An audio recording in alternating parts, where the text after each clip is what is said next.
नमस्कार, श्रेया कॉर्नरमध्ये तुमच्या सर्वांचे स्वागत। आजच्या व्हिडिओमध्ये आपण उपवासाची इडली ही रेसिपी बनवणार आहोत। उपवासाच्या काळामध्ये अनेकदा आपल्याला तेच खाऊन कंटाळा येतो, त्यावेळेस अशा प्रकारे तुम्ही इडली बनवू शकता। ही इडली पचायला ही एकदम हलकी आहे आणि एकदम सोप्या पद्धतीने कशी करायची ते पाहूया। चला तर मग रेसिपीला आपण सुरुवात करूया। त्यासाठी आपण सुरुवातीला या ठिकाणी 2 कप वरई घेतलेली आहे। याला काही ठिकाणी भगर देखील म्हटले जाते। ही आपण 2 कप घ्यायची आहे आणि त्यानंतर त्यामध्ये आपण पाणी घालून ही 2 ते 3 पाण्याने स्वच्छ धुवून घेणार आहोत। स्वच्छ निवडून घेतलेली आहे, कारण यामध्ये बारीक खडे असतात, त्यासाठी ही अगोदर निवडून घ्यायची किंवा पाण्याने अशा प्रकारे चांगली चोळून घ्यायची आहे। या ठिकाणी आपण 3 पाण्याने धुवून घेणार आहोत। वरई हाताने चोळून धुतल्यानंतर यातील तुम्ही पाणी पाहू शकता, एकदम खराब असे पाणी निघालेले आहे। वरईला जी धूळ असते त्यामुळे अशा प्रकारे ही धुवून घ्यायचे आहे। हे पाणी आपण काढून घेणार आहोत। त्यानंतर यामध्ये स्वच्छ पाणी टाकून घ्यायचे आहे। वरईमध्ये पाणी घालताना आपण 2 ग्लास पाणी घातलेले आहे, म्हणजे वरईच्या डबल पाणी यामध्ये घालून घ्यायचे आहे। पाणी घालून झालेले आहे, त्यानंतर यावरती झाकण ठेवणार आहोत आणि ही साईडला ठेवणार आहोत। त्यानंतर आपण साबुदाणा धुवून घ्यायचा आहे, म्हणजे साबुदाणा या ठिकाणी आपण अर्धा कप घेतलेला आहे। या ठिकाणी आपण 2 कप वरईसाठी अर्धा कप साबुदाणा वापरलेला आहे आणि साबुदाण्यामध्ये देखील पाणी घालून हा देखील आपण 2 ते 3 पाण्याने धुवून घ्यायचा आहे।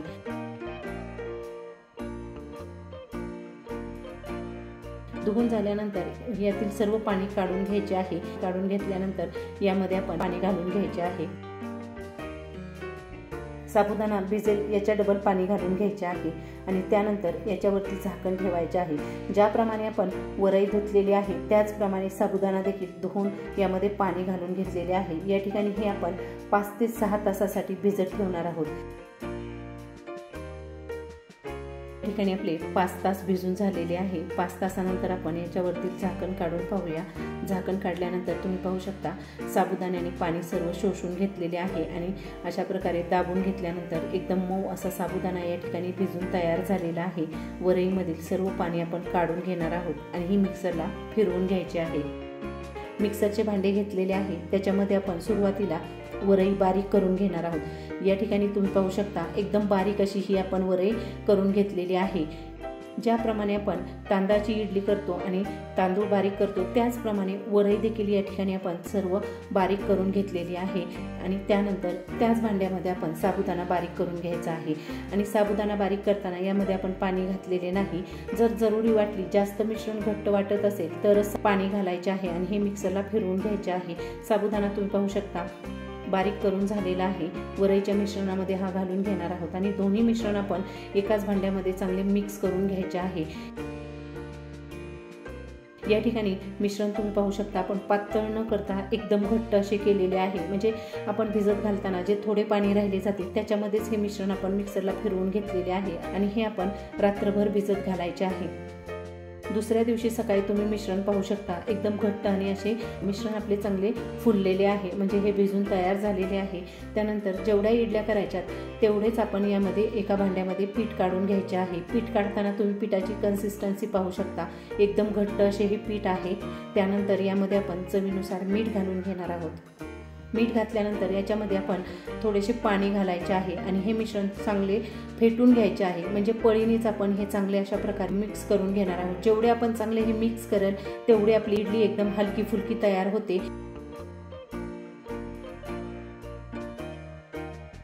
जेवढे फेटता येईल तेवढे आपण पळीने 1 मिनिट चांगले फेटून घेतलेले आहे आणि मिश्रण तुम्ही पाहू शकता मस्त असे हे फुललेले आहे। सुरुवातीला मिश्रण एकदम कमी होते आणि जसे आपण फेटले तसे हे मिश्रण चांगले फुललेले आहे आणि हे या ठिकाणी या कन्सिस्टन्सीमध्ये आपण मिश्रण करून घेतलेले आहे। त्यानंतर या ठिकाणी आपण इडलीचे पात्र घेतलेले आहे, त्याच्यामध्ये आपण पाणी घालून घेणार आहोत।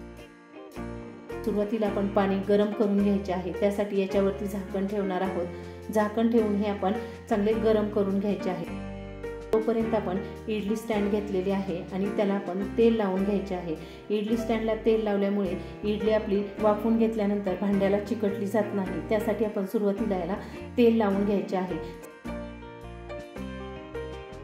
सर्व भांड्यांना अशाच प्रकारे आपण तेल लावून घेत आहोत। हे पहा, या ठिकाणी 2 भांड्याच्या इडल्या आपण सुरुवातीला करून घेणार आहोत। त्यासाठी दोन्ही भांड्यांना आपण अशा प्रकारे तेल चोळून घेतल्यानंतर तयार मिश्रण घालून घ्यायचे आहे। इडली पात्रामध्ये मिश्रण घालताना तुम्ही त्याची कन्सिस्टन्सी पाहू शकता। एकदम फ्लोईंग कन्सिस्टन्सीमध्ये हे मिश्रण पडले जाते। अशाच प्रकारे हे मिश्रण आपण तयार करून घ्यायचे आहे, म्हणजे इडली आपली मस्त अशी फुलली जाते। मिश्रण जर तुमचे जास्त पातळ झाले, इडली वाफवताना त्यावरती पाणी येते आणि मिश्रण जर घट्ट झाले तर इडली एकदम कडक अशी होते। त्यासाठी त्याची कन्सिस्टन्सी तुमची व्यवस्थित असेल तर इडली मस्त अशी तयार होते।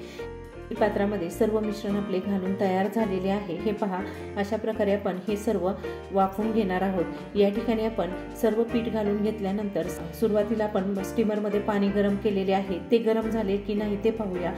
हे पहा, अशा प्रकारे जर सुरुवातीला पाणी गरम झाले तर इडली मस्त अशी फुलली जाते आणि त्यामध्ये आपण प्लेट या ठिकाणी इडलीचे मिश्रण भरून तयार झालेले आहे। इडली पात्रामध्ये एक एक करून ठेवणार आहोत आणि गॅसची फ्लेम आपण या ठिकाणी मीडियम ठेवायची आहे आणि मीडियम गॅसवरच आपण या ठिकाणी वाफवून घ्यायचे आहेत। या सर्व ठेवून झाल्यानंतर याच्यावरती आपण झाकण ठेवणार आहोत आणि 15 मिनिटांसाठी आपण या वाफवून घेणार आहोत। या ठिकाणी आपले 15 मिनिटं झालेले आहेत। 15 मिनिटांनंतर याच्यावरती झाकण काढून पाहूया। झाकण काढल्यानंतर तुम्ही पाहू शकता मस्त अशा इडल्या आपल्या फुलून तयार झालेल्या आहेत। सर्व इडल्या या ठिकाणी वाफवून तयार झालेल्या आहेत। या आपण बाहेर काढून घेणार आहोत आणि त्यानंतर चाकूने इडली पात्रातून इडली काढून घेणार आहोत। हे पहा, चाकूने अशा प्रकारे आपण याच्या कडा मोकळ्या करून घ्यायच्या आहेत। या ठिकाणी मस्त अशी ही आपली इडली तयार झालेली आहे। मस्त मऊ आणि लुसलुशीत अशी ही इडली या ठिकाणी तयार झालेली आहे। या ठिकाणी आपण वरई आणि साबुदाण्यापासून उपवासासाठी ही इडली तयार केलेली आहे। तोडून पाहूया। तोडल्यानंतर मस्त अशी लुसलुशीत ही इडली या ठिकाणी तयार झालेली आहे। तुम्ही देखील अशा प्रकारे नवरात्रीच्या उपवासामध्ये ही इडली नक्की करून पहा। एकदम मऊ लुसलुशीत अशी ही इडली या ठिकाणी आपली तयार होते। आजच्या व्हिडिओमध्ये आपण उपवासाची इडली एकदम पौष्टिक आणि स्वादिष्ट कशी बनवायची हे पाहिले। उपवासाच्या काळात खाण्यासाठी उत्तम पर्याय म्हणून ही इडली तयार केलेली आहे। इडली तुम्ही शेंगदाण्याच्या चटणीबरोबर किंवा खोबऱ्याच्या चटणीबरोबर खाऊ शकता। या ठिकाणी आज आपण शेंगदाण्याची चटणी तयार केलेली आहे, त्याच्याबरोबर आपण टेस्ट करणार आहोत। या ठिकाणी एकदम पौष्टिक आणि टेस्टी अशी ही इडली तयार झालेली आहे। जर तुम्हाला ही रेसिपी आवडली असेल तर व्हिडिओला लाईक करा, शेअर करा आणि चॅनलवर नवीन असाल तर सबस्क्राईब करायला विसरू नका। रेसिपी पाहिल्याबद्दल धन्यवाद। भेटूया पुढील नवीन रेसिपीमध्ये।